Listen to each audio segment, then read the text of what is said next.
May I have a motion to return the regular board meeting to public session? Dr. Singh. Second? Mr. Bulin. All in favor? Thank you. I call the regular board meeting to order. All board members are present except Mrs. Leatherborough. Dr. Singh, would you please lead us in the Pledge of Allegiance to the flag?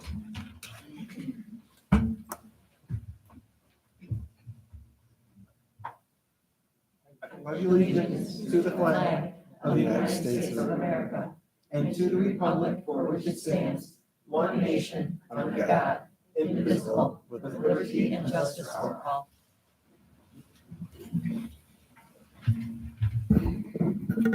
Please be advised that in the event of a fire emergency and an evacuation should be necessary, an alarm will sound.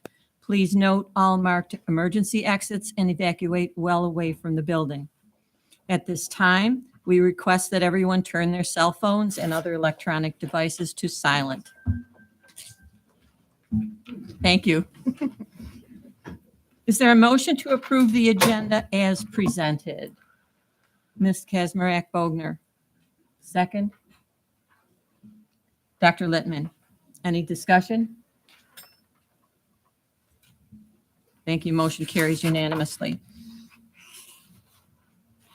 Dr. Brown Hall, I would like to turn the microphone over to you to discuss board acknowledgments. Thank you very much, President McCleary. So tonight, for more than a year, our elementary schools have been able to utilize STEAM labs, allowing students to learn, engage, and get a little creative in science, technology, engineering, the arts, and math. So tonight's school spotlight focuses on Dodge Elementary School and their second year of implementing STEAM labs. I'd now like to welcome to the podium Principal Extraordinaire Charlie Smilnich to share more.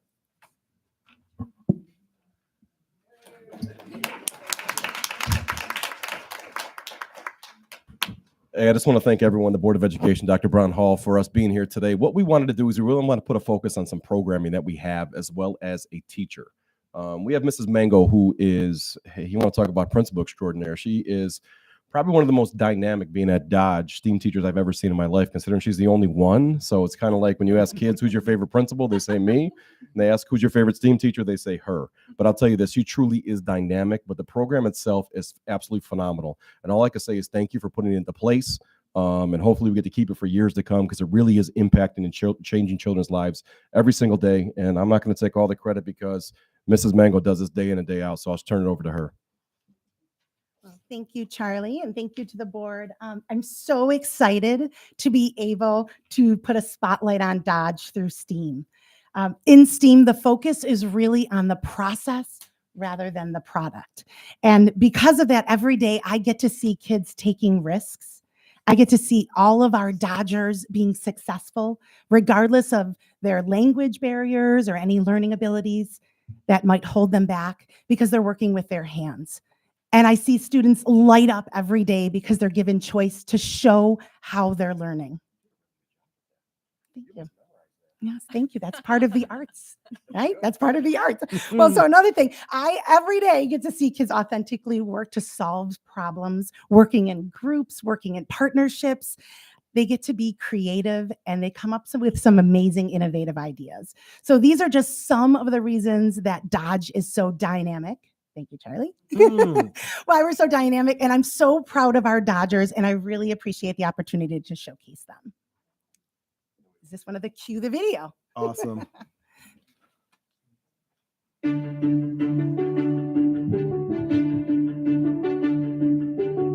But when the waves are really, really big, the volume's really big. STEAM is probably the most popular class we have at Dodge Elementary School. Mrs. Mango has created an atmosphere where students are excited, they want to learn, they're enthused, everything is hands-on, manipulatives used all throughout the classroom. When you can dive deep into it using your hands and understanding a little deeper process, really brings things to life, and that's what STEAM really does, is bring our subject that we have to life. One of the things we've been working on recently is my first graders are learning about sound. Wow! That's awesome! Sound is caused by vibrations. So they've done lots of hands-on exploring how vibrations make sound. One of the things being in year 2 is I've seen a big difference in the kids. It's almost become like a mindset for the kids. They know that when they're in here, they have agency, they have choice. I think the best thing for me is when I give them an activity and I'm literally just the facilitator. They're making the choices. This is how they want to implement. So did it make a difference if it was a bigger cup or a smaller cup? Yeah, that's a big difference. A big difference. Once, we built a catapult, and we had to, that was pretty hard. It was fun. We got to test it out, after we built it, and it makes me feel really, wow, it works. Our students love STEAM. They love that they can come here and they can test different things out. And sometimes in the beginning of STEAM, they don't know what they're going to do, but by the end, they feel very accomplished. I've seen so many children grow. It really lets all the kids shine. They're able to apply what they've learned in STEAM. It makes them excited, so that when they see it in other topic areas, they're even more eager to learn more. It's fun, and you get to test and build way more things than you can just do in a normal classroom environment. And just if you mess up, you can just try again. It's okay that it falls because that's the testing. And because it falls, you think, what did I do wrong? And maybe I can improve about that. Every time you build and every time you're at STEAM, you get to learn something new. The activities that we're doing in here really are life lessons. As much as I can, I try to make that connection that, hey, look at this. You built this whole, roller coaster and it completely fell down. What did you do? You didn't give up. You just started building again. What if we did that in math? What if you did that in writing? The more that we have STEAM, the more they're going to learn how to problem solve. They're going to learn that their ideas are valuable. And I think that every year it's just going to build.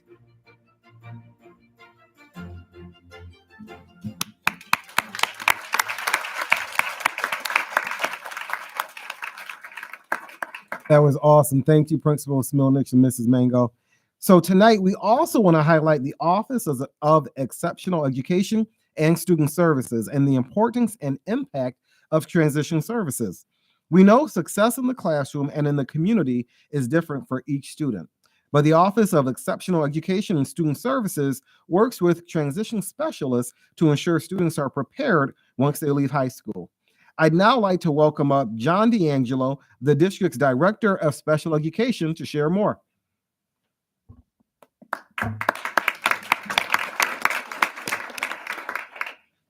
Thank you, folks. Good evening to our Board of Education members, Assistant Superintendent, Mr. Scanzuzzo, District Leadership Team. Thank you for this opportunity to share some information about a recent agency fair held at North High School Library on January 19th. For this evening, we had an impressive number of agency participants. They provided our community and student attendees with information regarding supports, programs, and services through the New York State Office of People with Developmental Disabilities, or OPWDD. OPWDD is responsible for coordinating services for New Yorkers with developmental disabilities, such as intellectual disabilities, cerebral palsy, Down syndrome, autism spectrum disorder, as well as other neurological impairments. It provides services directly and through a network of service agencies in Western New York. Now, the purpose of our agency fair on January 19th was to support our students and families as they navigate these community resources and assist in their choices of agency providers available upon their child's graduation from high school and entry into adult programming, supports, or services. Families and students came out in very impressive numbers, as you'll see shortly, with some participants coming from neighboring communities, taking away information, establishing contacts with these community providers. I would like to thank our Director of Communications, Mr. Filipowski, who led our coverage of this event and putting together our informational video tonight. On behalf of our district transition specialists, Courtney Cox, Cheryl Danny, Kathy Lehman, and Melissa Miller, thank you to the Board of Education for your continued support of our transition department and support of our students' transition development. We look forward to continuing our partnership with our families, students, and community providers. And as said, there is a video that was created to represent that night. Mr. Filipowski, video, please.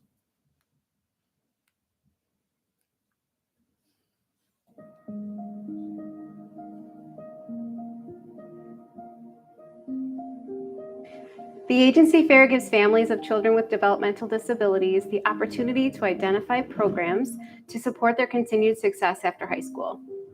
The past few years, we've hosted this event virtually, but once again, we're excited to offer this program in person. You know, you see these kids from the time they're freshmen until their last year of high school. And you've seen them grow and you've seen them evolve. And then you think, I'm not ready to let them go into the real world, but it's with transition planning, they're ready. I mean, even if we're not. So I feel like that's what makes this job so great. That's why we're here. That's why we have transition services. In our schools, we really are committed to providing experiences and classes to help students to reach their unique potential and thrive in the community. We know that some of our students need an individualized approach, and transition services provides that. We provide a multitude of authentic experiences to help students get to those future goals. And then things like the agency fairs help students and families to make the connections to the community so they're ready with that bridge to leave high school. So SEPSA is the Williamsville Special Education Parent Teacher Student Association. We support all students with exceptional education programming, so both gifted students involved in gifted programming and any kids with an IEP or 504 plan. SEPSA offers a variety of programs throughout the year. Some focus specifically around transition services, but many other topics related to kids with exceptional education needs. We also offer support and networking at a variety of times and locations throughout the year. SEPSA can provide, a great resource for parents looking for additional information to support their kids.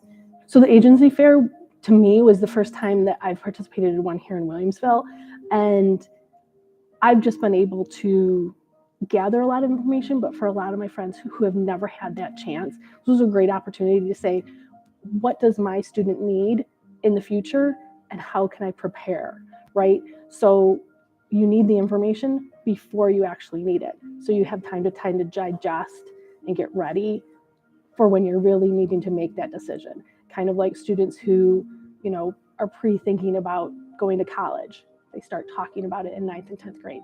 So transition is the same thing. Sometimes you're not ready for it because no one's ready for their student to leave high school because it's big and scary. But the transition is like is great because you're able to connect with people who are out in the community who are doing this. So all those resources are there, but you can get them because this fair was there and you're able to talk to people that you normally wouldn't even know are out there. Transition planning is very individualized. So that's why we have representatives from so many different agencies, so many different areas and programs, just to try to connect with parents and students and see what is a great fit for them. We're thankful for the agents that have continued to support our program and worked with us along the way. It's really great to see these students thrive after high school. Seeing students successful as adults in the community is everything. It's why transition services exists. We want students to have a quality, happy life after high school. And we know that means something different for each student and each family. And transition services is here to help with that. Thank you.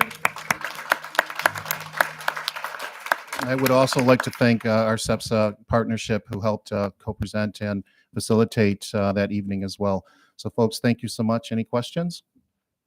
Mr. D'Angelo, thank you very much. And Thank thank you. you for all you do to help with the transition services. We appreciate it. Thank you. Thank you. And McCleary, I'll turn it back over to you. Are there any board acknowledgements? Ms. Poulin.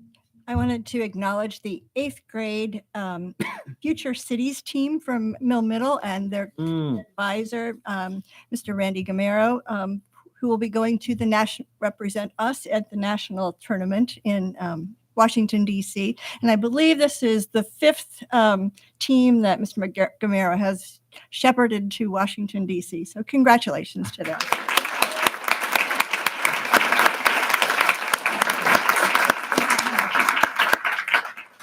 Thank you. Anyone else? Now I call on Ms. Poulin to review our public expression format. Welcome to all who have come to observe this regular board meeting. Per policy 1510, the board allows up to 30 minutes of public comment, a time when we invite members of our school community to share ideas, opinions, and concerns with us.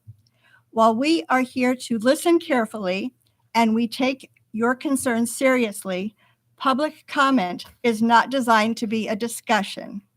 Therefore, please do not expect us to respond tonight. Instead, you will receive a response by email after our meeting. Because we want to maintain mutual respect and civility, please ensure that comments are delivered in a respectful manner to the board directly. Also, under state and federal privacy laws, we are unable to entertain any comments related to employee personnel information or to any topic that may disclose information about a particular student. On these matters, we ask that you go through the appropriate administrative channels. Please note that individuals are required to sign up prior to our meeting, and each speaker is allotted 3 minutes for comments. You will be signaled at 2.5 minutes so that you may conclude your remarks. At this time, we will begin our public comments. After I call on you, please step up to the podium and state your name. Mary Keller.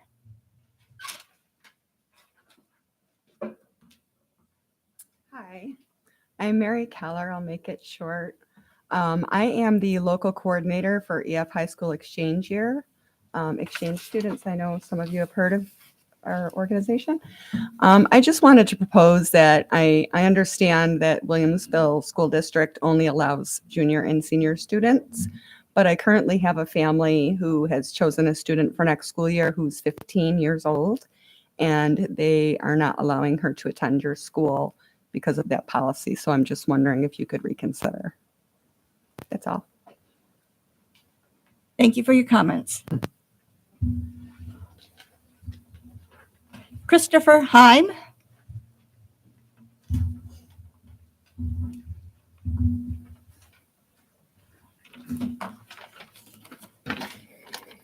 Good evening. My name is Christopher Heim, and I am here as a building representative on behalf of Mill Middle School.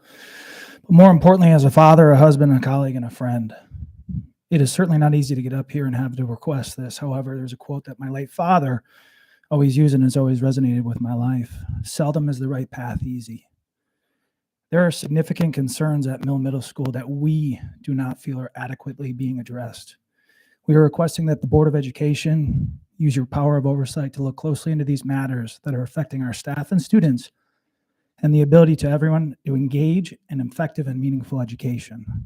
I appreciate your time and consideration in this pressing manner. I'm happy to follow up with any emails or meetings that you request that are necessary. Thank you for your time. Thank you for your comments.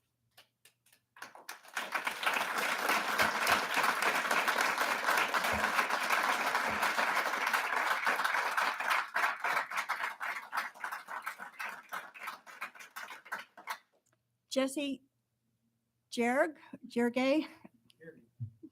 Okay. I'll get it right eventually. No problem. Thank you. Hopefully you'll see more of me. All right. To Dr. Brown Hall and the entire board of directors, thank you for your service to the school, the students, and the community. I'd like to make a few comments to the board tonight regarding the rollout and implementation of the required diversity, equity, and inclusion plan. I was pleased to read and understand that the Board of Regents has issued room to move, and in their words, local discretion, to adapt this plan to meet our district's needs. I'm pleased that the underlying goal of this policy is stated in area 1 that the district is committed to meet all students' academic and wellness needs. That is the goal of the school, to educate our students, and should be the main function. However, my concerns grow a bit after the statement within this policy. The language used sounds good and is common language we've adapted in the past handful of years to help and try to explain some of the changes we are seeing in society. With good intentions, this policy seeks to right the ship and course correct on some of those issues that we are experiencing and ongoing. The New York State Board of Regents uses a nice presentation and some language to communicate what the rest of the country would classify as critical race theory.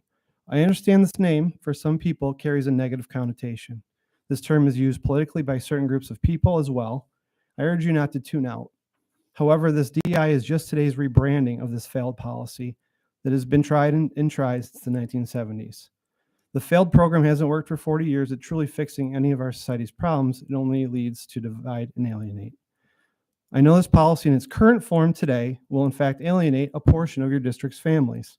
I caution you to also not assume that that alienation will come from one culture, race, or religion. Children need to be treated fairly. They need to have an environment to learn. We need to love our neighbors and ensure everyone has the same opportunities to learn, grow, and succeed. I'm skeptical that this policy today, as it is written, will provide the desired outcome across all the goals areas as stated. As a board, I encourage you to explore a solid policy that will truly represent all religions, cultures, and backgrounds and races.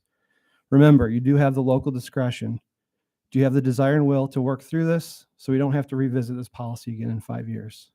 Don't just check the box because the Board of Regents says you have to. I look forward to a policy that ensures all students have the opportunity to be who they are and to receive the best education this district has to offer. Thank you to everyone. Thank you for your comments. Thomas Nab.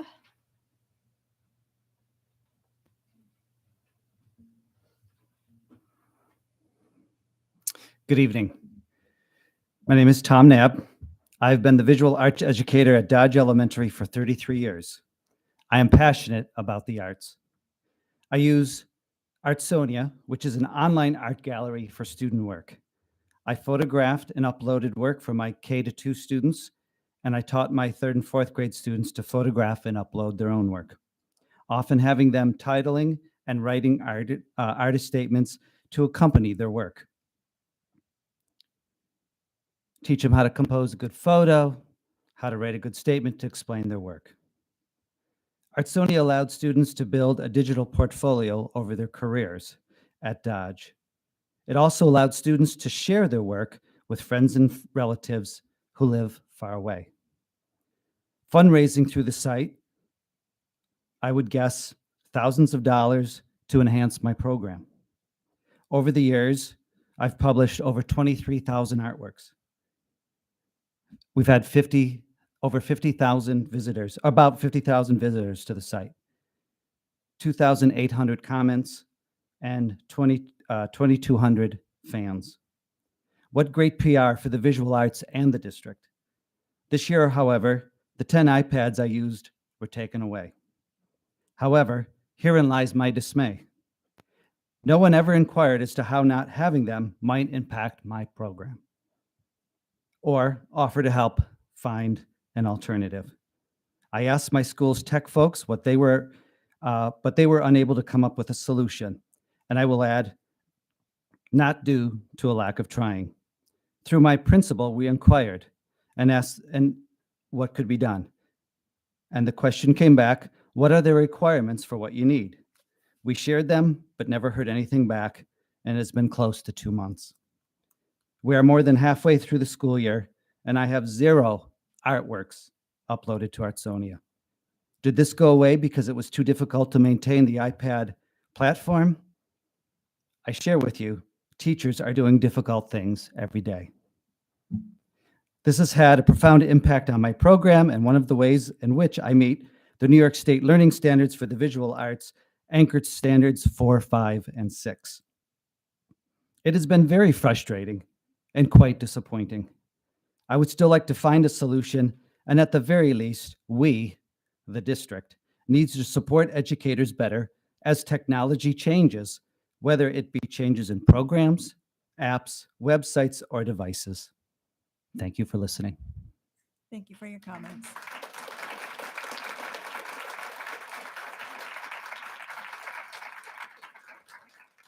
And that concludes our public expression for this evening. Thank you very much for all of your comments. Thank you. We are up to item number 5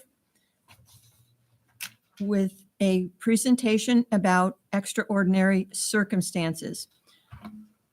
Ms. Kazmarek-Bogner, I call on you for this agenda item. Thank you, President McCleary. Waiting for Nick to pull up the presentation. Thank you, Nick. In June 2022, updates were made to open meetings law that allow board members to participate in a meeting using video conferencing under extraordinary circumstances. To enact this change, there are several requirements, including holding a public hearing, which will take place at the conclusion of this presentation. There are two OML options that allow board members to utilize video conferencing at a meeting.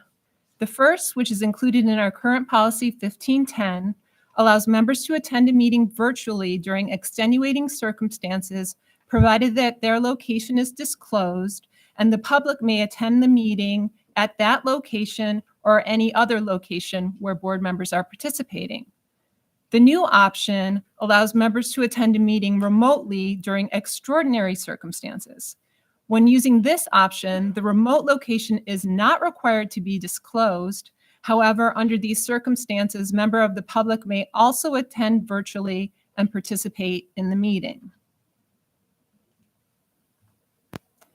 Requirements for using extraordinary circumstances video conferencing include defining extraordinary circumstances, establishing written procedures for video conferencing and posting on the board's webpage, requiring in-person attendance of enough members to establish a quorum at the public location, ensuring members are seen, heard, and identified during open portions of the meeting, providing an option for remote public participation to the same extent as the public were attending in person, informing by public notice when using extraordinary circumstances video conferencing and how the public may participate virtually, and holding a public meeting and adopting a resolution on this matter. For this proposed update, extraordinary circumstances includes disability, illness, caregiving responsibilities, or any other significant or unexpected factor or event which precludes the board member's physical attendance at a meeting. The proposed board procedures include: members will contact the board president and district clerk to notify of an extraordinary circumstance as soon as possible to allow for public notice to be posted at least 72 hours in advance or to the extent practicable.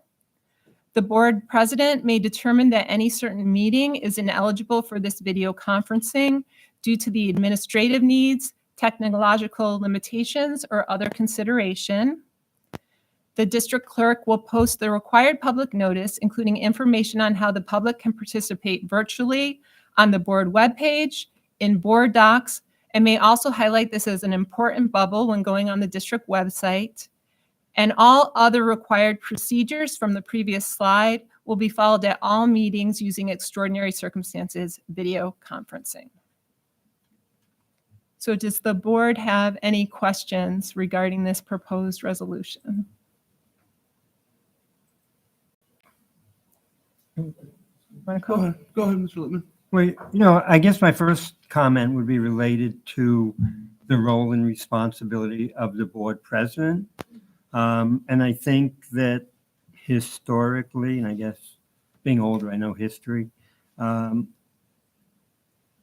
don't believe that's in the board president's decision-making to make that final decision. And maybe that should be clarified as support of the majority of the board by a vote if something rises to that level. That would be my thought. Anyone else? I was just, you want to respond? I can respond to that. So we can only vote when we're in a meeting. So if the extraordinary circumstances happen just prior to a meeting, there's no way that we would be able to vote on that because we cannot vote any other way unless we are in a quorum in a public meeting. So I do understand the concern, though. I know that that particular procedure was adopted from something the Board of Regents included in their resolution on this matter. And I know that there have been other suggestions, and I believe maybe Mr. Bulin wants to share one of his. Yeah, I guess my suggestion would be that we take it out of the hands of the board president and put it maybe in the clerk's responsibility. And so it can't be determined like it's uneven. That way it would be impartial, I guess would be the word. I would be fine with this except with that particular caveat. I think that's practical because the board president, whomever that person is, isn't going to be making the arrangements for the technology. I also have a problem with the, to the extent practicable as a timeline, because I don't think that that's realistic. You know, if I woke up today and said, oh, I can't be at the board meeting tonight, so I want to be with you by video, I don't know that that's fair to our tech people to coordinate that, never mind give due notice to the public. So I think we need to close that down. You know, it's either 72 hours in advance or not less than 24 or whatever is practical for us to actually meet that. But to leave it that open-ended is a problem. Anyone else?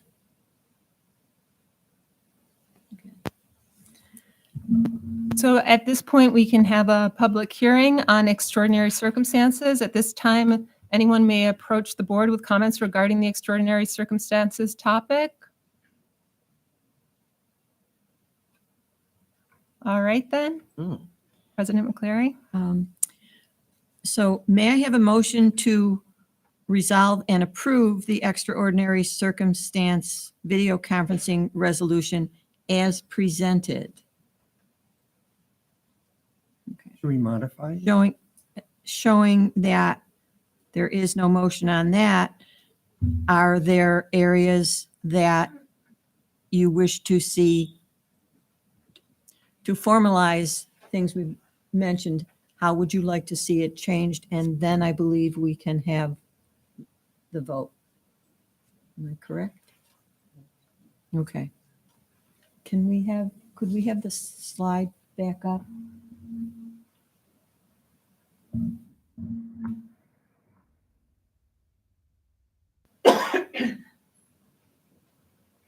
You probably want to put up 5C, the actual resolution. That's what I was just going to say. If you go to the one that.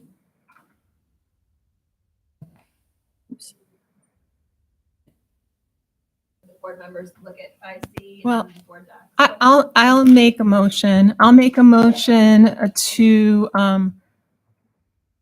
change the, actually I need the procedure number, so I can't make the motion, sorry.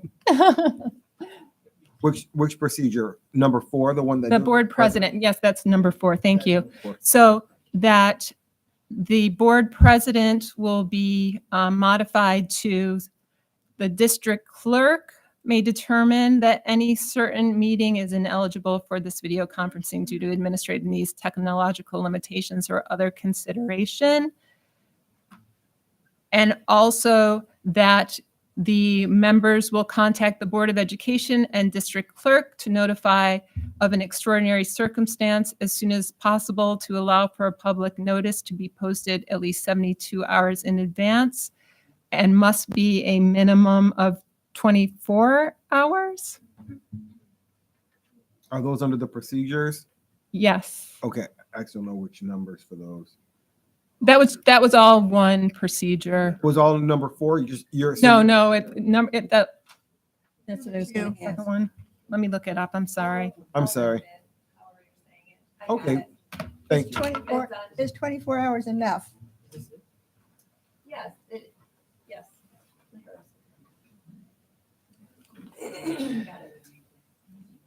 Any other comments? I guess my question is, wouldn't it be on the board members' end, whether it would be possible or not, to a certain extent? Like, whether we have the technology to make it happen?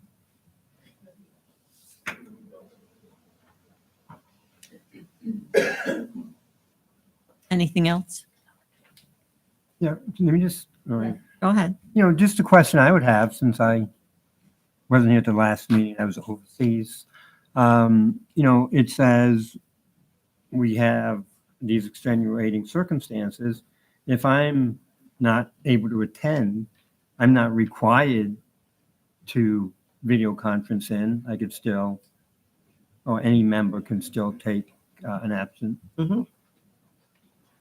Right, this is, Yeah. I'm sorry, I'm being quiet, but it's like, yeah, if you choose to. This is a board issue, I apologize. So should we vote on? Any other questions?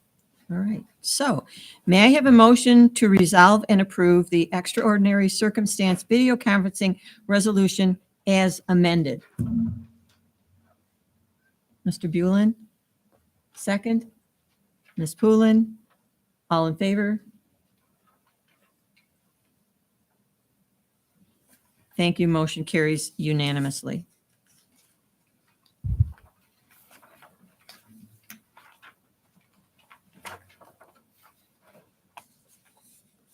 Item, I'm sorry. Okay, Agenda approval. right. We went from That's what I want. 5 to 7. You're on 6. Yeah, it should be number 6 up there, but you can go right to here. May I have a motion? Okay, I'm sorry. All right. May I have a motion to approve the consent agenda items 7, personnel, 8, business, and 9, special needs and student activities as presented? Dr. Singh, second. Mr. Bulin, any discussion? Dr. Littman, go ahead. I have a question on 8H.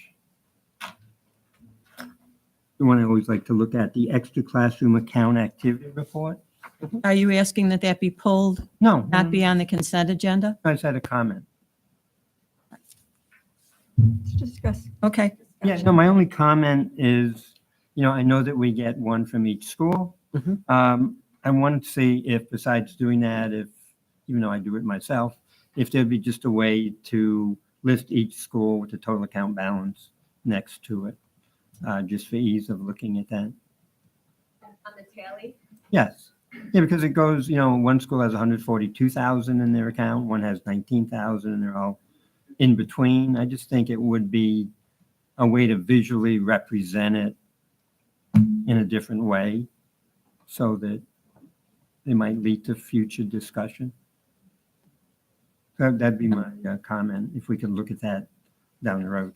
I'm sorry, I'm not understanding how you want it changed. Well, all I would want would be the addition of a listing of each of the middle schools and high schools with the amount of the account balance.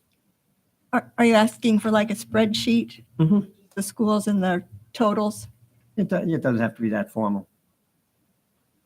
It's either a spreadsheet or a Microsoft Word table, but yeah, we'll list the 4 middle schools, 3 high schools, and you just want to know what the total amount is instead of scrolling through each of these. That's what you're asking for. Go through each of them anyway.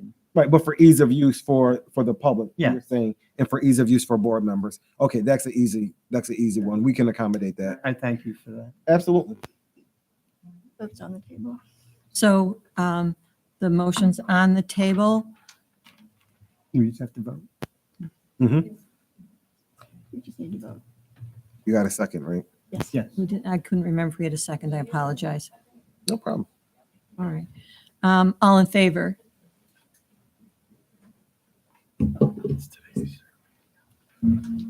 Motion carries unanimously. Thank you. I would like to thank the following retirees for their service to the district. Mark Arnold, Transit Middle School, for 32 years of service. Beth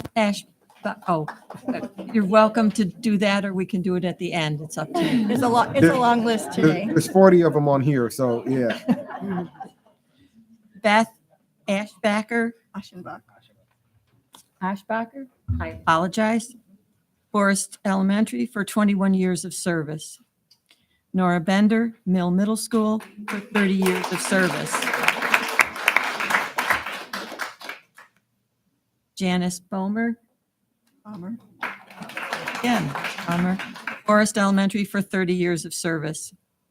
Thomas Brill, Casey Middle School, for 20 years of service. Deborah Brown, Maple West Elementary, for 30 years of service. Michael Calandra, North High School, for 30 years of service. Susan Calandra, Heim Middle School, for 35 years of service.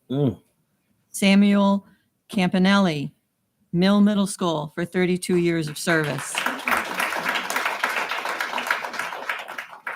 Pamela Claybo, Maple West Elementary, for 38 years of service. Robin Clark, Transit Middle School, for 32 years of service. Rose Debate, Director of Student Services, for 22 years of service. Kirk Davidson, East High School, for 34 years of service. Mary Flavin, North High School, for 28 years of service. Suzanne Gaskill, Heim Elementary, for 18 years of service. Kyle Django, Casey Middle School, for 25 years of service. Lisa Gramza, Transit Middle, for 30 years of service. Edward Greenway, Heim Middle, for 37 years of service. Michelle Greenway, East High School, for 34 years of service. Daniel Greiner, North High School AIM program, for 30 years of service. Constance Grimley, Dodge Elementary, for 17 years of service. Gotta clap for my Dodge people, man. We're glad for the mill people. Constant Grimsley, Dodge Elementary, for 17 years of service. Christine Harry, Dodge Elementary School, for 32 years of service. Lori Herberger, Transit Middle, for 30 years of service. Eileen Hodson, District-wide Occupational Therapist, for 25 years of service. Richard Hopkins, Heim Middle, for 29 years of service. Paul Horton, East High School, for 35 years of service. Thomas Hurley, East High School, for 27 years of service. Susanna Kane, South High School, for 21 years of service. Rachel Couts, Mill Middle School, for 26 years of service. Kevin Crom, South High School, for 31 years of service. Julie Krasinski, North High School, for 24 years of service. Andrew Lamont, Casey Middle School, for 30 years of service. Karen Lazaro, Dodge Elementary Teacher's Aide, for 15 and a half years of service. Mary Karen Losey, Forest Elementary, for 30 years of service. Michelle Lucci, Heim Elementary, for 31 years of service. Lisa Manna, Maple West Elementary, for 28 years of service. Karen Mazurchek, both Dodge Elementary, 32 years of service. Gerald Moot, Forest Elementary and Casey Middle School social worker, 25 years of service. Mary Elizabeth Notaro, Country Parkway Elementary, for 33 years of service. Kimberly Preshoff, North High School, for 33 years of service. Maureen Riley, East High School, for 32 years of service. Diane Rusick, District-wide Occupational Therapist, for 25 years of service. Anita Saya, Heim Elementary, for 33 years of service. Lisa Schiavone, Transit Middle School, for 32 years of service. Michelle Schreiber, Transit Middle School, for 31 years of service. Joan Sebastian, Heim Middle School, for 32 years of service. Diane Shantler, Maple East Elementary, for 30 years of service.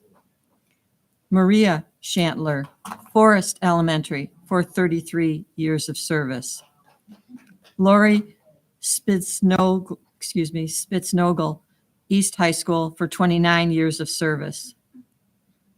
Molly Ulrich, Maple West Elementary, for 26 years of service. Andrew Utes, North High School AIM, for 28 years of service. I apologize. No problem. Yeah. Jody Wakefield, Maple West Elementary, for 33 years of service. Denise Woods, Heim Middle School, for 35 years of service. And Catherine Zurchowski, Dodge Elementary, for 22 years of service. A round of applause for all of our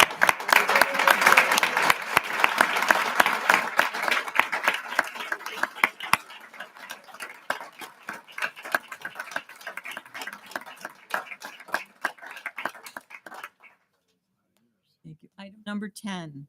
Is there a motion to approve the minutes from the January 10th regular board meeting? Ms. Poulin. Second. Ms. Kazmarek Bogner. Are there any corrections? All in favor?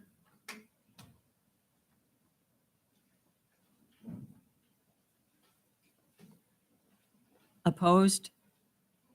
Abstentions? Thank you. Motion carries 701. Under the President's report, the upcoming events are listed in board docs. The community forum will be held on March 28th after the budget work session at Casey Middle in the library. The approximate start time of the forum is 7:30 p.m. The board retreat is scheduled for April 13th from 6 to 9 p.m. The next school building visit will be on February 28th. Attending from the board are myself, Ms. Poulin, Ms.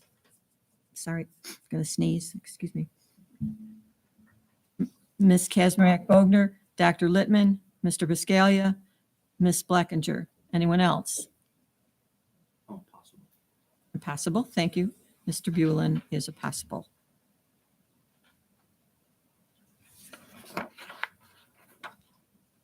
Okay. At this point, I needed a motion to approve and adopt the procedure and timeline for the election of school board members as presented. Ms. Kazmarek Bogner, second. Mr. Bulin. Any discussion? All in favor? Motion carries unanimously. This time, I call on District Clerk Lynn Carey to share information regarding board candidate packets and the annual vote. Okay, hello everyone. Just a few highlights regarding the board candidate packet information and voter information. There is board candidate packets are available now for those who are interested. There's a workshop held by Erie County Association of School Boards on March 25th from 8 a.m. until 10:30 a.m. at Erie Wombosi's, and the flyer is in board docs also. I do like to meet with prospective candidates to go briefly over the packet if they have any questions, and then all the information is due back April 17th. The 3 board members whose term expires June 30th of this year are Mr. Biscaglia, Dr. McClary, and Mrs. Kazmarek Bogner. And then, if elected as a board member and it is your first year of service, there is a mandatory training within the first year of service that needs to be completed in regard to fiscal oversight, accountability, and fiduciary responsibilities of a school board member. And I would facilitate the registration for all those trainings. More detailed information is also in board docs in 11C. And then in regard to agenda item 11D, annual voter and vote information. The annual vote is May 16th at North High School from 7 a.m. till 9 p.m. in the gym. Our district utilizes the Erie County Board of Elections voter registry database. Voters may check the Erie County site to see if they are registered to vote through them. And if they their name does not appear on that site, it doesn't mean they can't come and vote. They just have to be a qualified voter in our district, which means they have to be all three of the following: district resident for a period of 30 days prior to the vote, 18 or older on the day of the vote, and a U.S. citizen. And the application for absentee ballots will be available after April 1st. And then you may request them through email to me, lcarey@williamsvillek12.org, or you can call 716-626-8092.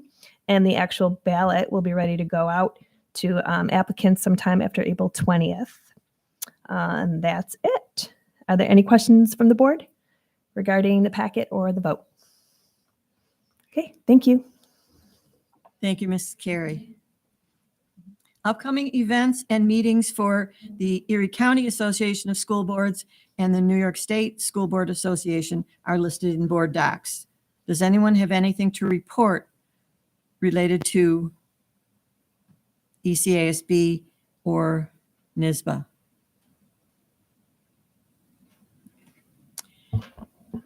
Two board members will be elected to serve on the Board of Cooperative Educational Services, First Supervisory District of Erie County, at the meeting designated by the Erie One BOCES Board President to be held on April 18th in each of the 19 component districts.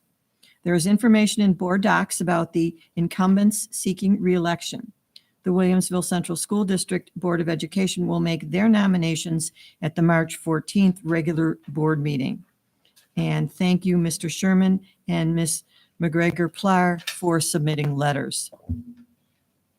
At this point, I turn it over to Dr. Brown Hall for your community update. Thank you very much, President McCleary.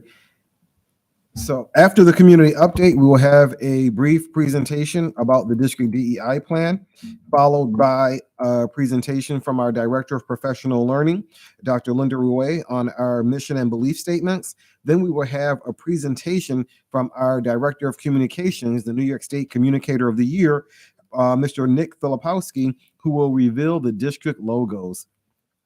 So first, for the community update, we have a few things to discuss. District rebranding. So I want to thank all the stakeholders who emailed feedback for the revised mission and belief statements. But I do want to say something about the feedback that we received and talk about achievement and success for a moment, because I want everyone to be very clear that achievement can take many forms, and we wanted to make sure we stress that in our district rebranding through our mission and belief statements. The same thing for success. Success looks different for every student, and we wanted to make sure we conveyed that also. We had a lot of feedback about success and achievement simply being the average that a student may have, right, and how well they do in their AP courses. But I want us all to really wrap our minds around achievement and success look different for every student. The same with diversity. Diversity takes many forms. So we got feedback on how our district isn't as diverse as we're making it out to be. But I argue that our district is very diverse. And we're not simply talking diversity in skin tone, right? So we're talking diversity in many aspects in the entire word. So we look at diversity, we look and we represent and we appreciate our students that identify as LGBTQ. We appreciate our students who are not able-bodied. We appreciate our students that may be different, look different, and we appreciate all of that.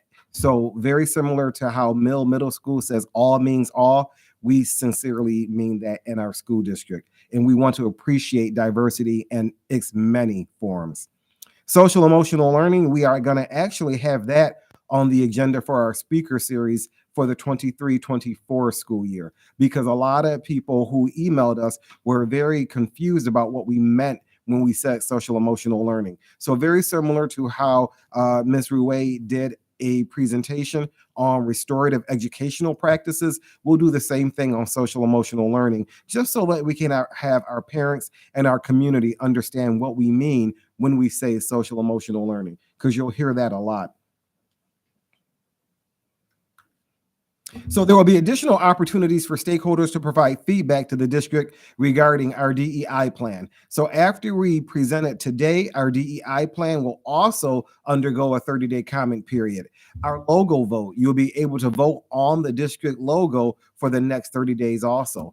Our district safety plan has been amended to include 2 of the contracts, our SRO contract and our contract with our outside security firm, Vista Securities. So that will be up for an additional 30-day comment period with the contract addendums. Committee membership. We are looking for additional parents, and we will talk about additional committees next year that we need parental and community support on. I want to thank all of the community members that responded for the current committees we were looking for, and you were notified. We got over 100 responses, and we appreciate that. Another opportunity to provide stakeholder input is during our community forums, and our next community forum is on March 28th. Last but not least, we are revamping our district website also. So we're opening a request for proposals to begin this process and identifying a new website vendor. So we'll be opening that very soon. The district-wide communications committee will be forming a website subcommittee to be a part of the vetting process, and then clearly identify how we want our website to look, function, ease of use is very important, and simplicity in a website. Our speaker series. So, there's Linda right there. Our director of professional learning is right there. She held our first speaker series on restorative educational practices. And I want to thank you again, Ms. Rue, and I want to thank everyone that attended. We'll be doing that again in the future. And our next speaker series, our diversity, equity, and inclusion speaker series, will be held Thursday, March 2nd at KC Middle School. And our Kids Escaping Drugs speaker series will be held on Monday, March 20th. That has been confirmed as of this afternoon. So Kids Escaping Drugs will be doing a face-to-face presentation, a vaping presentation, and they will also be presenting on the dark side of social media. So we are reviewing the possibility of live streaming or recording these events also. So for individuals that can't be there with us at KC Middle School or at Transit Middle School, we're looking to see if we can live stream or at least record a portion of these and have them available on our website. Career opportunities. So I wanted to make sure this was in the community update so that if anyone, if you're interested or you know of someone that may be interested in any of these career opportunities, please visit our career opportunities page on our website and apply. February is Black History Month, and we have been honoring and we will continue to recognize and honor the life and legacy of historical figures. So this month we are honoring Matthew Henson, Harriet Tubman, Glenn Burke, and Ona Judge. So we will have video programming on our website honoring each of these individuals, and I will speak about them in the weekly update. Parent involvement. So, and I know I spoke about it in the weekly update, and I will continue to speak about it. We ask that you please stay engaged with your school community through the PTA, PTSA, and SEPSA. Even if you are not a member of one of those organizations, we ask that you volunteer for one of the many events they are planning for your child's schools. So these events and experiences provide some of the best memories students and parents carry with them throughout their educational journey. And so the PTA and the PTSAs and SEPSA do many events. Even if you can't attend the meetings, please, we encourage you to volunteer for some of the events in your child's school. Our midwinter recess is coming up February 20th to the 24th, and classes will resume on Monday, February 27th. During midwinter recess, the Amherst Police Department is hosting a game day on Tuesday, February 21st at Transit Middle School in the gymnasium from 10 a.m. to 12 p.m. So this is a great opportunity for students in our school community to work with the Amherst Police Department and enjoy game day. It builds a great relationship. And that is the community update. Any questions from board members before we jump into the DEI update? DEI update is next. Thank you very much. So the DEI, and I'm not going to go deep into the DEI plan, very similar to like the strategic plan, because the DEI plan will be up for a 30-day comment period. And I encourage anyone that reviews the plan, has feedback, has anything that you think left out or too much of something, please email us so that we can review it, very similar to how we did the mission and beliefs. And if we need to change something, we will. If we need to add something, we will. And we want community feedback. So, purpose of a DEI plan. Why do we need this? So, the State Education Department has a video. It's called Equity, Excellence, and Access. And New York students explain that learning becomes possible and joyful when they are seen, heard, and valued for who they are. So, our DEI plan also puts us on a level playing field so that we all understand the common language and definitions that we are using when we talk about implicit bias. What are microaggressions? What is diversity? And when we say inclusion, what do we mean? So we have a glossary in our DEI plan. When we get to the highlights of the DEI website, we also have a foundational video that our director of professional learning did that also goes over these basic definitions. In our DEI plan, we also have the Board of Regents call to action and the CR-S framework. So that's culturally responsive, sustaining education framework that has 4 components: welcoming and affirming environment, high expectations and rigorous instruction, inclusive curriculum and assessment, and ongoing professional learning. Our DEI committee. So we wanted to make sure we had a committee that would develop a DEI plan for Williamsville by Williamsville. It had over 50 members on it, including parents, student representatives, administration, and teachers. All schools now have DEI building committees, and I wanted to list our meeting dates so you can see that we met. We actually had homework before our meetings so that we would come to our meetings very knowledgeable about what we were speaking. So when we developed our DEI plan, we knew what components we wanted to focus on. And I really appreciate all of the members of the DEI committee giving of their time to make these meeting dates work. Our DEI goals. So there are 6 DEI goal areas. The first is creating a diverse, equitable, and inclusive culture in the district and schools. The second is DEI in the curriculum. So making sure our curriculum is reflective of not only our district, but of our world and nation as a whole. Raising student voice. This is very, very important, and we're going to be seeing more of this in our district, making sure that we're raising student voice to the decision-making level. Family and community engagement, so very important. Ensuring workforce diversity. That is something that our new executive director, Dana Floriano of HR, is really working on. She has a dynamic plan to help us do that.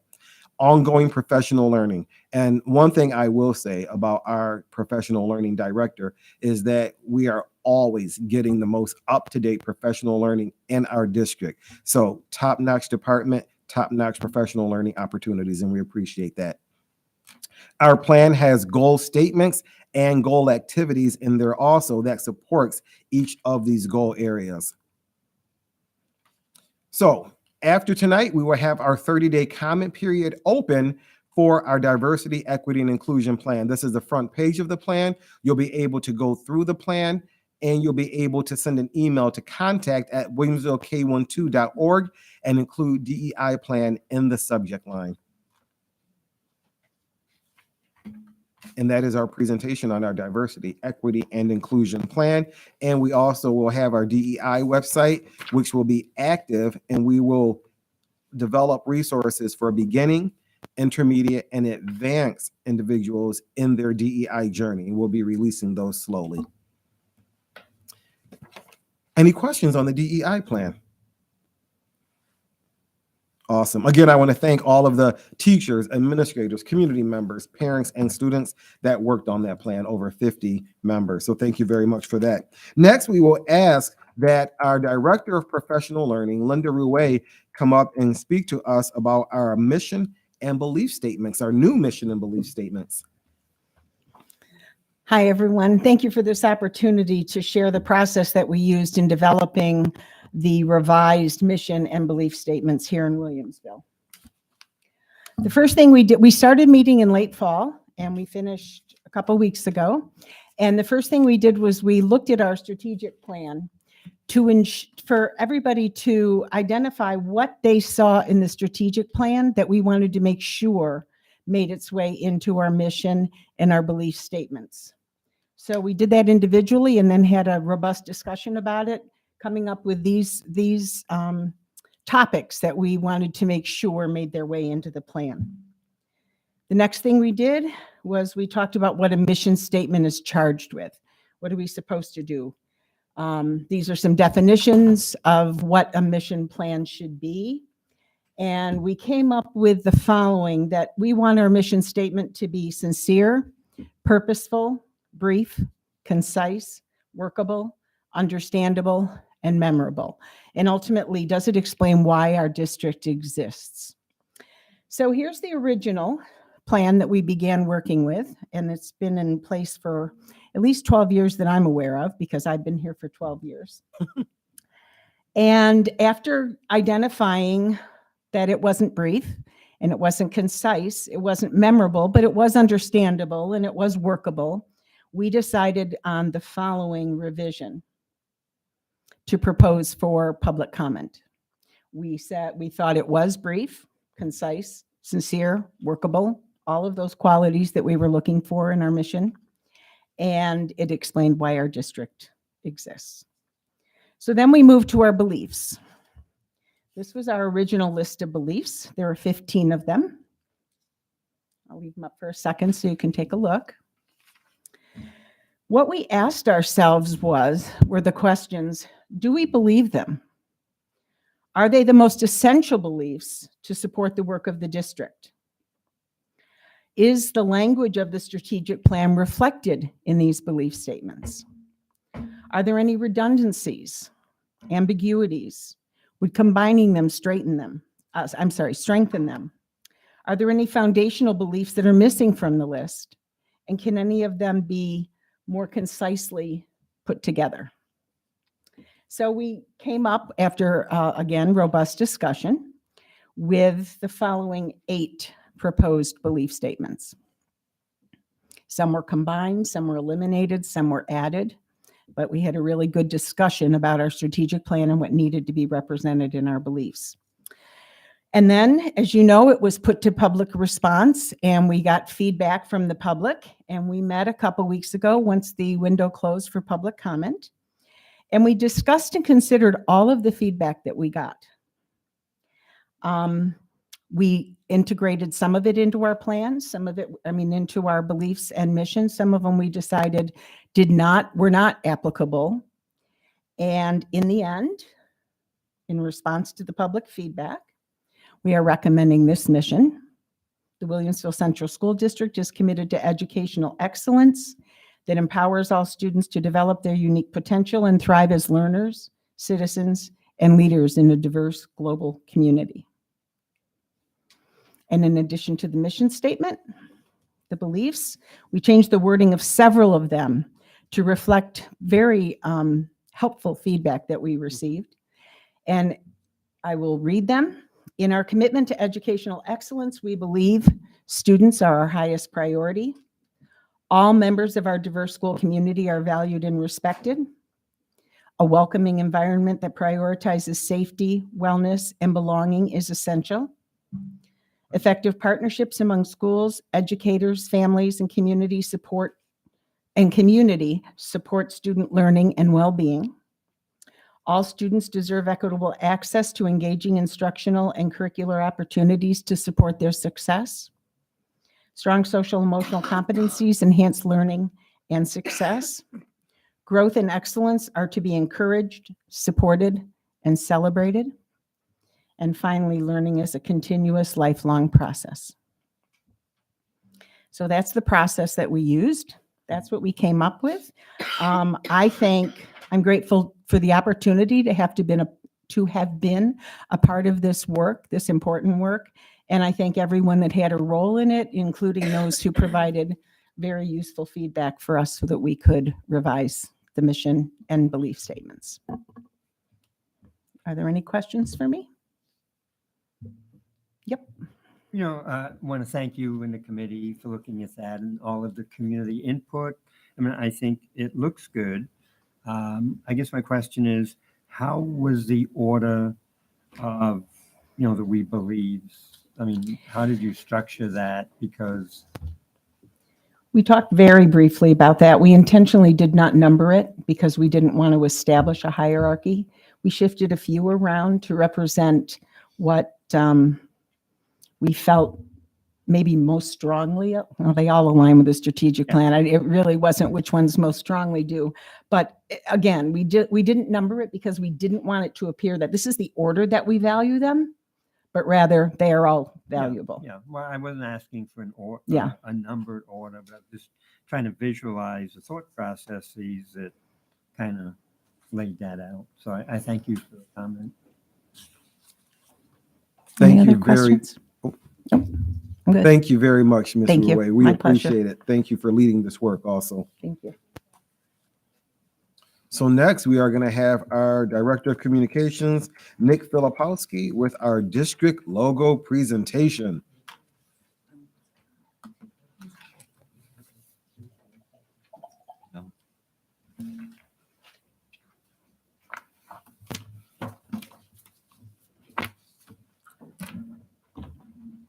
Just click audience cam. So I want to thank Dr. Brown Hall and the Board of Education for your trust and confidence and support throughout this entire process. I know from my own personal experience, change can be hard, but it also provides opportunity, which is how we ended up here in February of 2023, presenting what I believe are two dynamic logos for the community to vote on as the next logo for the Williamsville Central School District. So Ms. Carey, if you want to pull the presentation up. So how did we actually get to this point? Well, if you recall, near the end of last school year, we created the district-wide communications committee. And our task in that committee was essentially twofold. One, to analyze the data from the climate and communication survey. And also, as Dr. Brown Hall has mentioned in district rebranding, take a deep dive into the district website and analyze that and determine what steps need to be taken to improve the user experience and make it easier for all of our community members to access and use the district website successfully. So in our meetings, we began meeting in July and August in the communications committee, and the formation and the idea to explore a new logo was really brought about, and the conversation was started by the parents who were on the communications wide committee. And I want to emphasize that this was a parent-led discussion that occurred in July and August, and Dr. Brown Hall and I met to discuss the prospects of, hey, do we have the time? Can we put forth the effort? Can we come up with a solid timeline to go through a thorough creative process to create a new logo for the district? And he and I believe we could. So from the district-wide communications committee, we canvassed them, asked them who would have interest in joining the logo subcommittee. We reached out to our high school building principals to ask if they had students who would be interested in joining this committee. And they did. And we met for the first time in September. We met once a month after that, leading up to December and January, where we met twice a month. And those were really two of our most intensive months as we got to this point. And in our meetings, whether it was in the meetings or through email correspondence, we continued to share logo concepts, logo ideas, text options. We reviewed logos locally and nationally to really get a good gauge of what we felt would be a great representation for the district, hopefully over the next 30 years. We want to make it essentially timeless, right? You've heard us say this time and time again throughout this process. It was a lengthy, thorough, creative process. And our philosophy in the logo subcommittee was really that there was no such thing as a bad idea. You really have to throw everything you can against the wall. There's, I think, close to 20 individuals on the logo subcommittee. So you get 20 individuals into a room, that's 20 opinions, 20 ideas, and an exponential amount of possibilities. So it was a very, very thorough creative process. And it's how we ended up here with two dynamic designs for consideration. So before we get to the designs, which I know you can see in the back of the room, let's take a look at the current district logo and its use. So as we've been celebrating on social media and posting on the district website, 2 days from now marks the 130th anniversary of the district. I think it speaks to the success and the longevity of what the district has been able to do since 1893. The current logo you see in circulation was actually established, we learned, through the last strategic planning process. So it's kind of a unique opportunity that we've gone through the strategic planning process, and we're also undertaking a new logo idea. But even with the current logo that we have, if you look across all the district properties, water bottles, clothing, vehicles, there are several variations that are in use. So this is the primary district logo. 15 children in a parade. There's 8 flags, 5 are red, and 3 have the Williamsville W in them. And it also includes the motto of the district: encouraging, nurturing, and challenging. So these are just some of the variations. On WITS, we utilize the flag with the W in it. On district letterhead, it's kind of a combination of what we use. And I know it's tough to see the watermark on the district letterhead, but I promise you the flag W is there. If you click any PDFs that we send home through email or WITS, it's on there. And the main district logo, the primary district logo, is in the top left-hand corner. The water bottle and the mug are also printed a bit differently. You'll notice on the water bottle, it is a truncated logo centered under the text, Williamsville Central Schools. On the mug, it is the full logo. It's just printed in white. District vehicles, it's another variation of the logo, truncated. The text is actually now below the primary logo, and the motto is no longer included. Clothing, again, truncated logo. On the main logo, which you can see in the bottom right-hand corner of the presentation, there's an individual in the parade who is holding a flag, a few individuals behind the individual in the wheelchair. And in this logo, they are no longer holding a flag. The text is also centered, and it's in all caps. The motto is also not included on any district apparel. The 90s. It's a great time. I enjoyed them. I'm sure you all enjoyed them as well.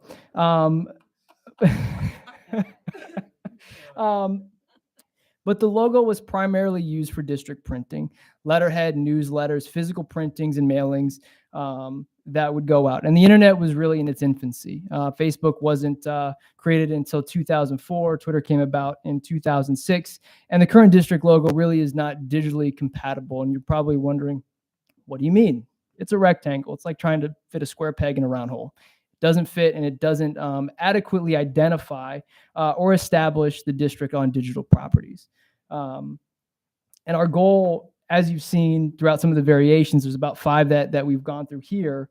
Our goal as the logo subcommittee was to create a logo that was simple, modern, identifiable, things we've mentioned in our correspondence throughout this process, that would not require drastic variation, so that the logo could fit and be well represented for the district across any property that we have.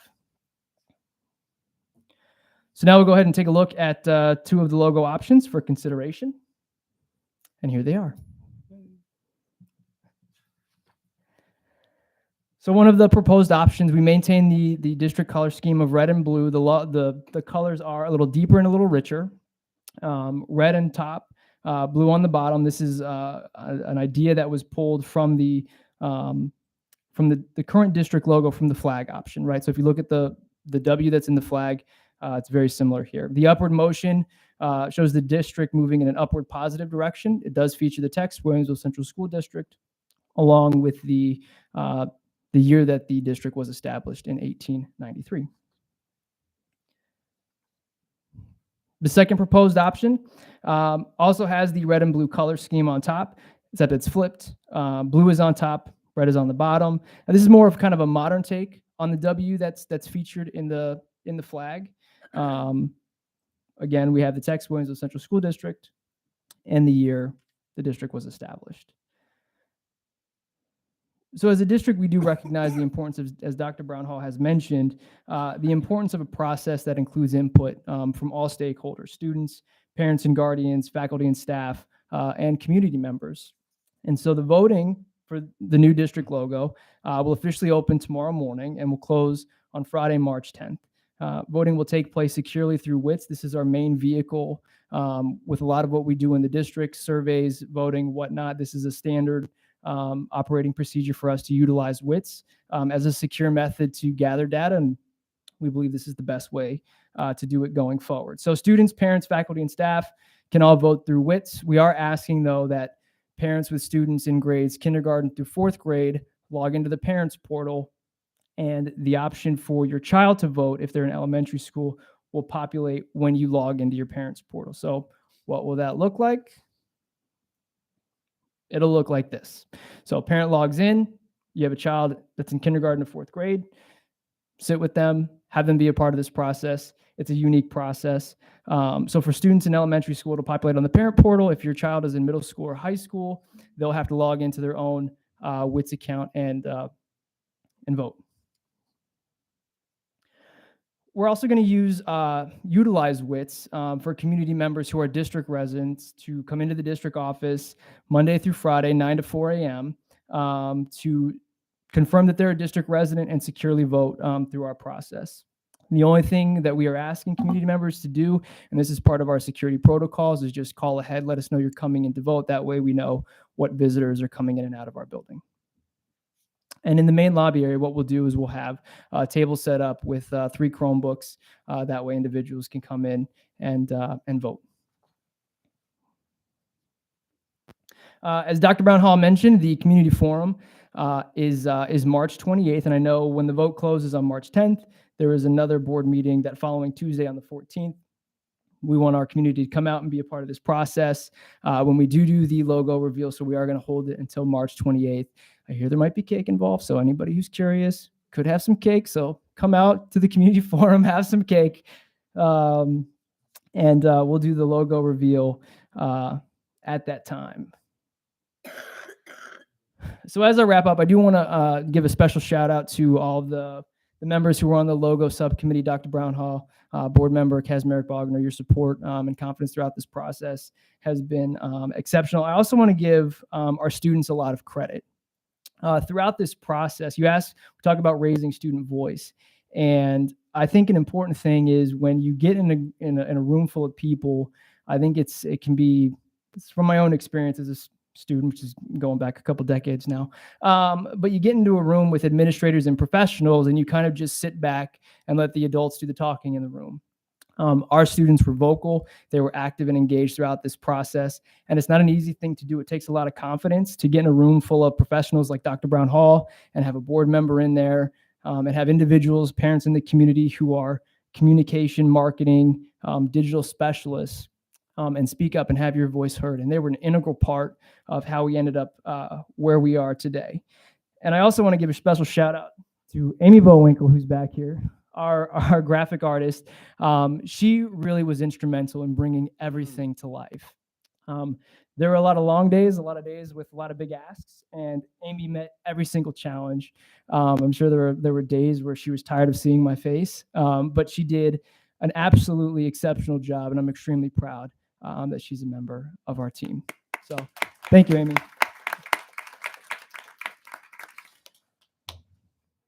And with that, wrap up. Voting opens tomorrow, and we hope everybody votes. Nick, Yes. we want to. I'm sorry. One question. Yes. What about families who have more than one child in kindergarten through fourth grade? What do you mean? Like, how do they vote? Because there's only one child's.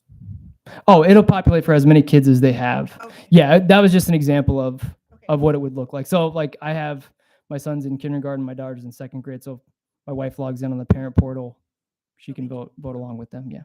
Yeah. Usually they separate into 2. Yeah. Similar to what we've seen over the years with like the COVID questionnaire when we had to do those check-ins, it will populate for both students. Yeah. And Nick, as we talked about raising student voice or elevating student voice, you did a great job with that because our students were very active, as well as our parents. They played a crucial part. They had many ideas. They came to all of the meetings. But I want to also have a huge shout out to you for, really shepherding this whole logo redesign. So thank you very much. You stayed on top of the meetings, on the committees. You made sure everyone got together and that everything was ready. So we appreciate that. So thank you very much. Absolutely. Thank you.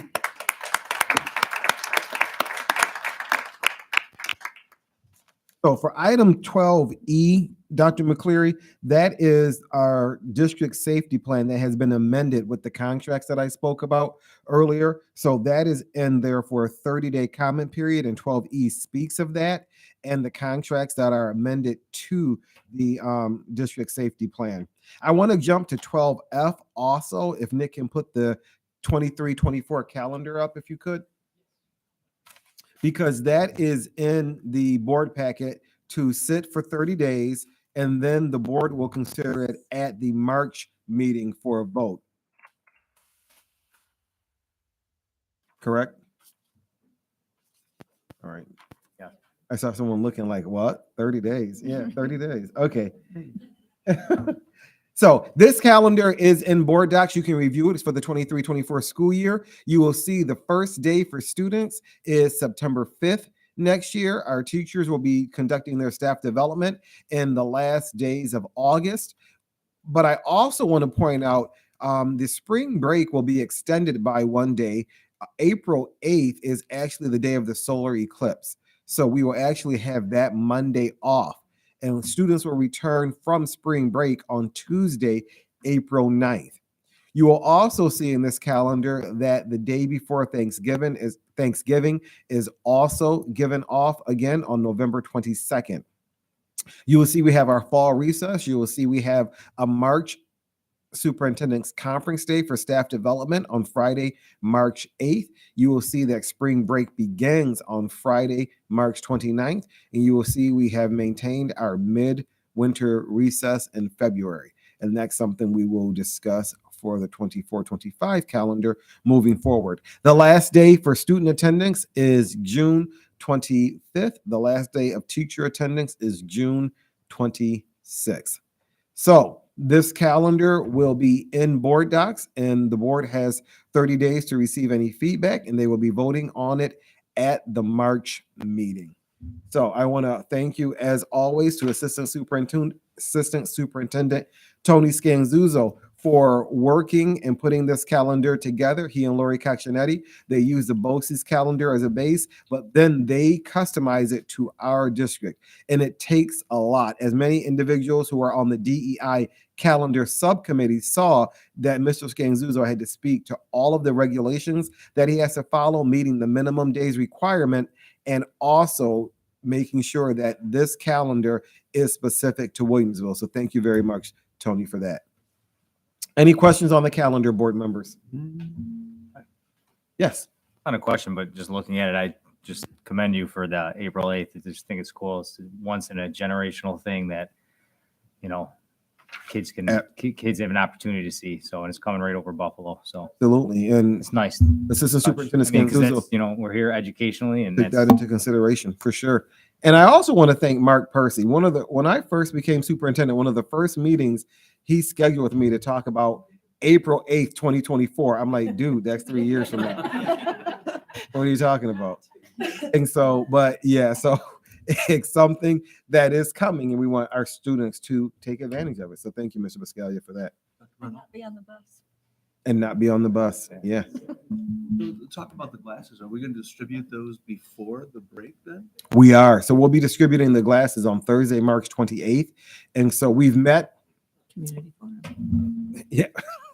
No, That's for 2024. But no, absolutely. So we have met with our Director of Science, Dr. Fetter, with Dr. Balin. We've met with Mr. Percy and Nick Filipowski. We are actually partnering with the PTSAs for the glasses. So we'll be distributing those on March 28th before students go on their spring break. And we will also have a lot of informational material. There'll be instructional videos on our website just about the entire solar eclipse. And then there'll be a lot of build up in science classes before that. Absolutely.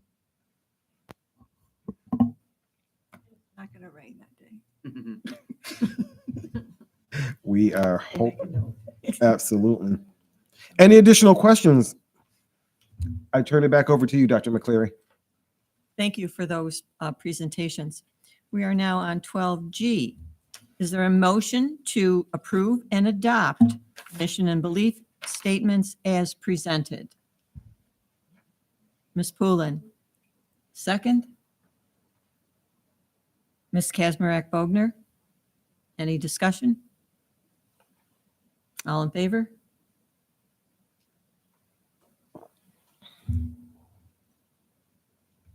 Opposed? Abstentions? Carried unanimously. Thank you. H, is there a motion for the first reading of the policy updates for 1510, 5220, 5250, 5260, 5530, 5550, 5551, 5572, 5570, and 8290? Motion? Ms. Kazmarek-Bogner, second. Mr. Bulin, any discussion? All in favor?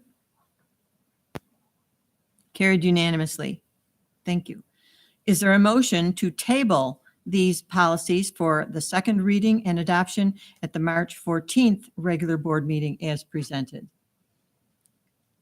Ms. Poulin, second. Ms. Blackinger, any discussion? All in favor? Carried unanimously. Thank you. And for item 13, Dr. Brownhall, I turn it over to you and Mr. Matursky for the budget development presentation. Thank you very much, President McCleary. I'm going to turn it right over to our Chief Financial Officer, our Assistant Superintendent of Finance, Mr. Tom Matursky. Thank you, Dr. Brownhall. At this time, we are going to provide the second update of our budget development process from what we have seen so far. As far as January, we saw the same type of information. I'm just going to go over some of the main items on this sheet once more. Again, we're looking at really the left column, which is our budget development for the 23-24 year, but the right columns are there as a type of review of what we have in store for the following year. So as we go down, the numbers here are really developed into two of the main categories for continuation of program expenses, which is essentially to maintain all of our existing programs. You'll see that there's additional codes here for mandated contractual inflation and programming. And so when we look at these, you're seeing that the salary increases, that number is the same as the prior year or the prior information in January, $4,500,055. Social Security increase is also the same at $475,000, and health insurance is $4,145,342. And if you're seeing these numbers for the first time, the reason that is so large is that over the last 2 years, we've had significant increases in our health insurance expenses, and that's due to the fact that we basically are self-funded, so we pay actual expenses. As we look forward and we move to the following year, you can see that that really falls back to what we would consider to be just a normal health insurance increase. So that's another reason why it's good to see what's in store for us in the following year. The other expenses here, $700,000 for our BOCES program. That is up $200,000 from the prior month. And the reason for that is that we had our budget development process at the end of January. We met with BOCES, and we also received their unit cost prices. The main increase here of that $200,000 is for our occupational education program. We had a slight increase in students participating in the program, and then the cost that BOCES charges for that program has gone up. So that was $80,000, and the balance was just other increases that BOCES had for the services we purchased from them. Then we still have the same numbers for transportation, for fuel, and contract increase is $1.5 million, and then the cybersecurity, $250,000, and utilities, $150,000. So that brings us to a total expense increase of $12,320,397, a working development budget of $224,848,483, or 5.80%. So going to the next page, as we heard earlier in this board meeting, we have significant number of retirements. So that is a positive thing from the budget perspective, not necessarily from our roles and responsibilities for those people who are retiring, but it does provide us with savings of $1,480,000, or $460,000. And when we look at the entire budget here, we're seeing that results in an adjusted program increase amount of $12,320,397. And then we have a working budget now of $223,388,003, which is a 5.11% increase. At the last meeting, I then mentioned that at this meeting, we were going to share the revenue information. And I will start with the tax cap calculation, and just going through what the major items are on this. We always begin with the prior year tax levy, that $137,200,000 number. We then use a growth factor, which is assigned to us by the New York State Department of Taxation and Finance. That number is really representing the assessment growth from the towns that we serve here in the district. So that was 1.0091%. That number is then calculated at the $138.5 million. We then add our current pilot budget, that 2.9 million figure, and that becomes a subtotal that is then multiplied by 2%, which is the maximum tax cap CPI amount. And just as a information item, the CPI for 2022 was 6.50%. So we're limited to 2% there. As we go down in the page, you'll see that we then have to subtract out what our payment of lieu of taxes would be for this year, and that's a decreased amount. And you'll see in the next page, when we look at all our revenues, that is shown there as well. The major reason for that is we have some pilot agreements that have expired. And as a result, that number is going down. And that represents really the actual pilots we've received in this current fiscal year. So what that does is it provides us with a tax levy limit, or a maximum tax levy amount of $141,751,744. That added with a carryover amount that we had from the prior year says that our actual budget to budget levy increase could be $4,598,636, which is 3.35%. However, when you look down at our proposed levy, you'll see that we are proposing $139,945,000, significantly less than the maximum this year. A levy increase of $2,745,000, or 2.00%.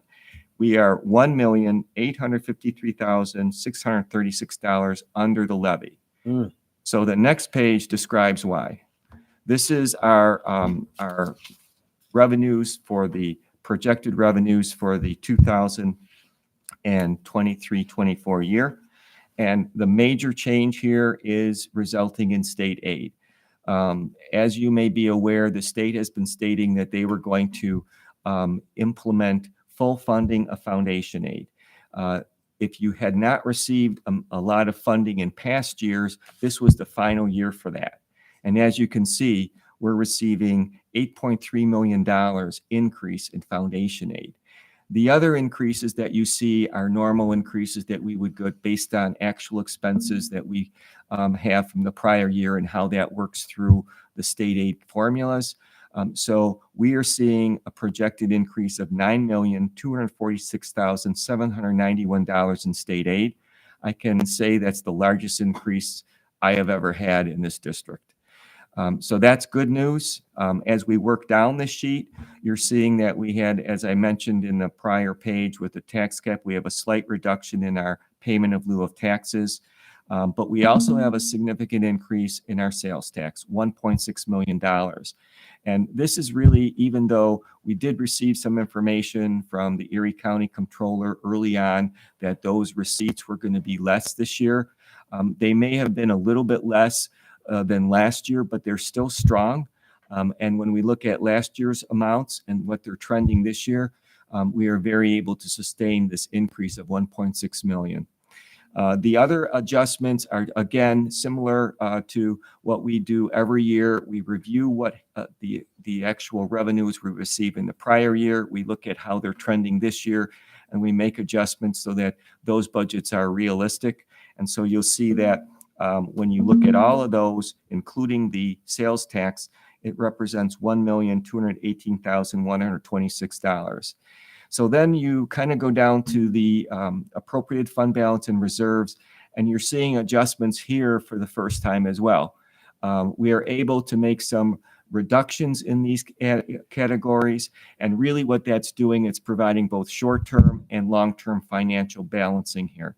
So from a short-term basis, it's allowing us to use some of the dollars that we've received and not have to rely so much on these reserves in the current year. From the long-term perspective, if the state aid, for example, in future years drops down or there's a state aid cut, these dollars are still there. So you could ramp right up to these without any concern in those future years. So it's providing that long-term stability, which is what our district wants. So what that does is it provides us with a balanced budget on the revenue and the expense side. And if you look at it, the tax cap levy again, that total amount could have been $4,598,636, 3.35%. However, what we are projecting is $2,745,000, which is an increase of 2%. And that's that $1.8 million under the levy. The budget increase is 5.11%. And again, on the expenditure side, we have now adjusted that side for the staff retirements. So what do we have to do as we move forward? The BOCES budget is not 100% final. We're still waiting for some information from Erie One BOCES on the cost related to certain services.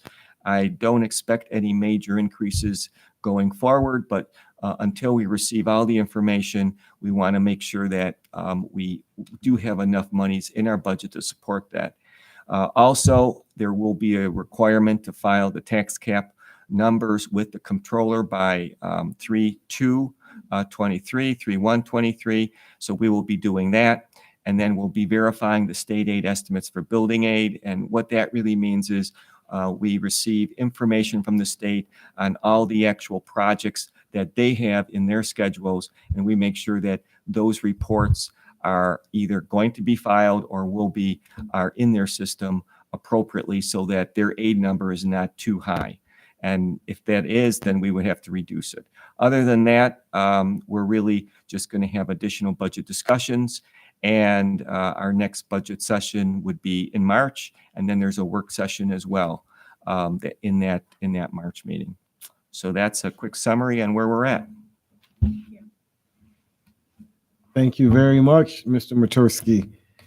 Are there any questions? Oh, no, that's your, I'm sorry. Go ahead. Are there any questions or comments from the board?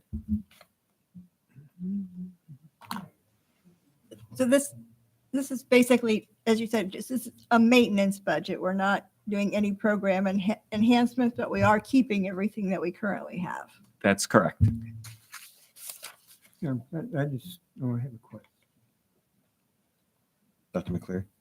Go ahead, please. Oh, and I want to, as usual, I want to thank Mr. Matursky for all the effort that his team puts in doing this. But, I know that sort of the 1 year for this year, and on occasion we have those big bumps, but we had the large number of teacher retirements, which will save the district on paper $1.5 million. And my question would always be, if we didn't have that, and I know we do have a surplus anyway, would we have looked at other areas to reduce? Or would we have, again, taken out of the, on here, the extra we have 1.8. You know, I guess my question is always, how do we balance everything out? And, you know, that's, We so, would you know, we don't have the crystal ball to figure it out, but, you know, we do have the extra money. It's just thinking about what are ways we could, you know, look at other issues to make sure things work out. Every year is always a new year and a different year with challenges and revenues and not revenues. What we would likely do is, if we didn't have the retirements, you probably wouldn't see the fund balance going down. That would be one thing that would be able to be used. So again, you're losing that long range planning thing. So that would be one area. And then as the board members know, when we were in the COVID, we provided a long list of non-mandated services. And that amounted to a lot of things no one would want to really look at, but they were, it came up to millions and millions of dollars. So we would work through possibly those, and we would look at areas that don't touch the classroom, as we always have. That would always be our process. Okay, thank you so much. Tom, Matt, just to clarify also, because we are $1.8 million below the tax cap, we would have had the option also of increasing that. Yeah. Mm-hmm.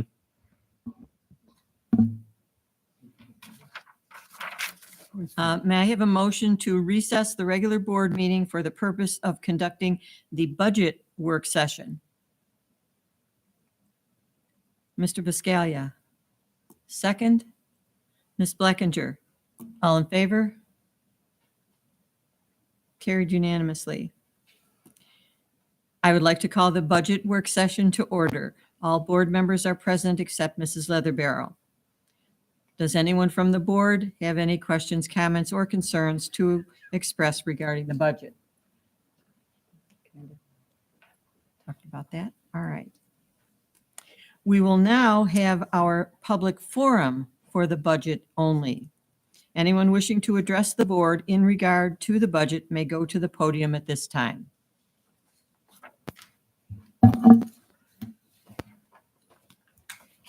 Would someone like to make a motion to adjourn the budget work session? Ms. Blackinger, second. Mr. Biscaglia, all in favor? Carried unanimously. Would someone like to make a motion to return to the regular board meeting? Dr. Littman, second. Dr. Singh, all in favor? Carried unanimously. Number 17. If you have any liaison reports, please send them to Mrs. Carey. The list of, the list of assignments and meeting dates are in board docs. Does anyone need coverage for any meetings? Does anyone have anything else to report under liaison assignments? We have no legislative matters to discuss, no curriculum matters to discuss, so we're up to number 20. May I have a motion to approve the tenure recommendation as presented? Ms. Blackinger, second. Dr. Singh, any discussion? All in favor?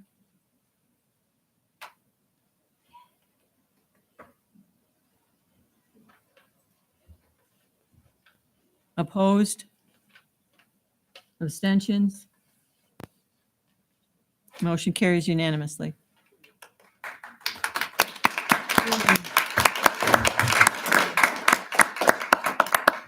Like to say anything?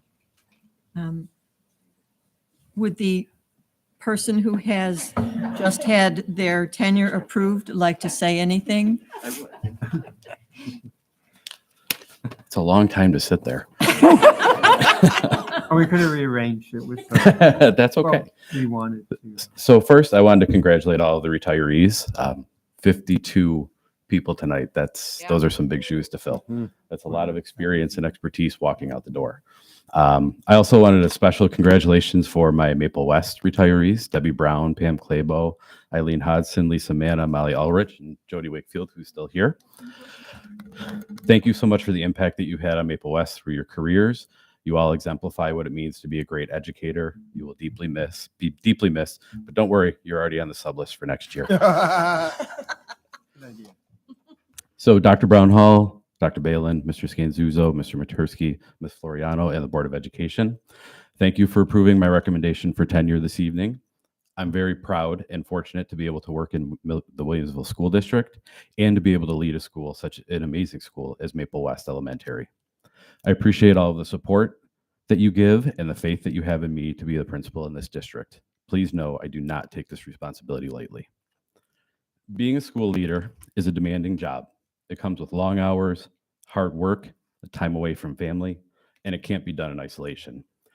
I'm blessed to have a strong support system, and I would like to thank first and foremost my family, including my wife Holly, who's here tonight, and my children Tyler and Haley. They're always right there beside me no matter what. Thank you for your love and support. I'd also like to thank Mrs. Lindsay Kubera, my assistant principal. I wouldn't want to lead our school with anybody else. She's amazing. I'm so grateful for the culture of love and learning that exists in our school. Each and every day, I see children smiling and happy coming into school in the morning and looking forward to the next day when they head home that afternoon. That's because of our teachers and our staff, our aides, our office staff, our nurse, our custodial, and our kitchen staff. I would like to thank them as well. They put their heart and soul into teaching and taking care of our students. They treat each and every child as if they were their own. And I have never been more proud to be a part of a school than I am to be part of Maple West Elementary. Thank you again for this opportunity. The best is yet to come. Thank you. Thank you. Thank you.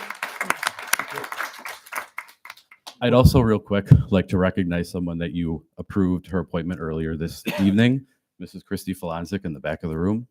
She's going to be starting at Heim Elementary shortly as their new librarian. Excellent decision. She's a wonderful educator. Thank you. Thank you for your time. Thank you. We'd like to also congratulate Cheryl Robinson. I'm just going to make sure she's not here hiding behind the pole anywhere. Okay. Nobody's there. Okay. I can't see this. No, me either. Yeah, that's Thank you for that good too. and bad.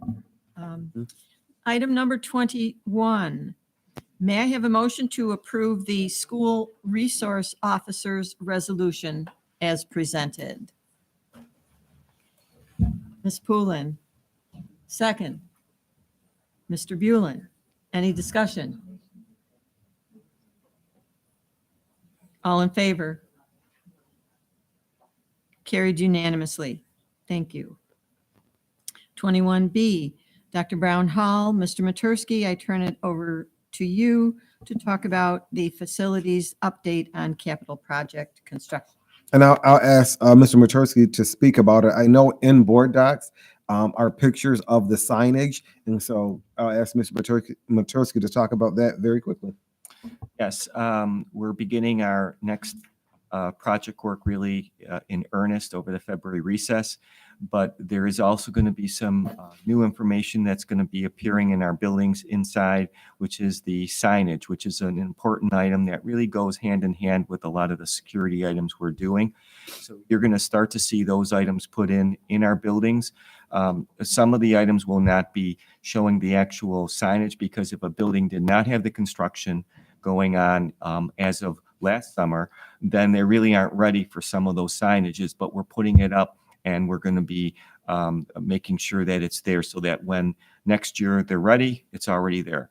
The other thing that you also are seeing is we have external signage that's going up around campuses that will help people navigate a bit better, especially on a campus like this where you've got Casey Middle and North High School, the athletic fields, district office.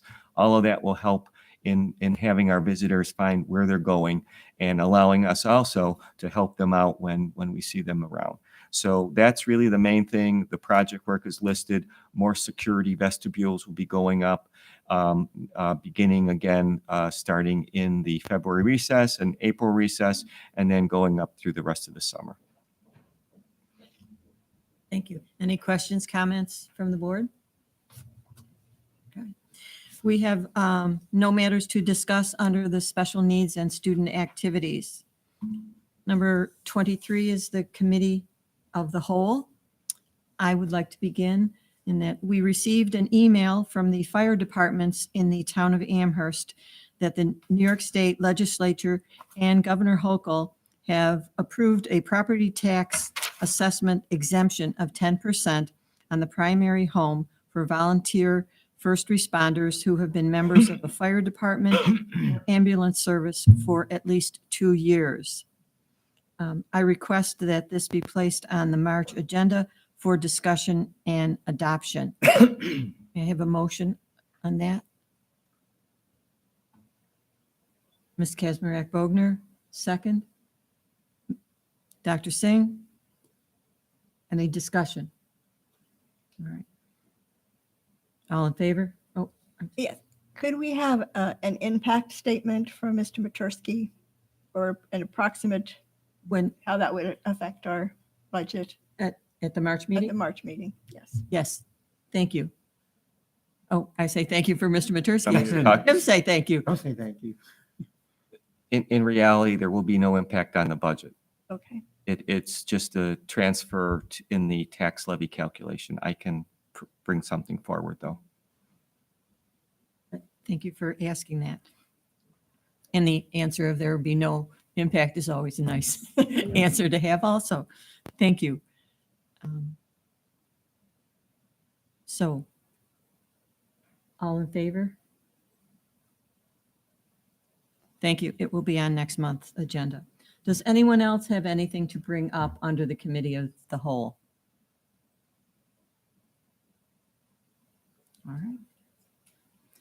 Under correspondence, we received correspondence regarding the firefighter tax exemption, and we received a thank you letter from Senator Sean Ryan in response to the letter we sent regarding the healthy school meals for all. Our next board meeting is March 14th. Is there a motion to adjourn the regular meeting? Dr. Singh, second. Ms. Poulin, all in favor? Motion carried. 8:59 p.m.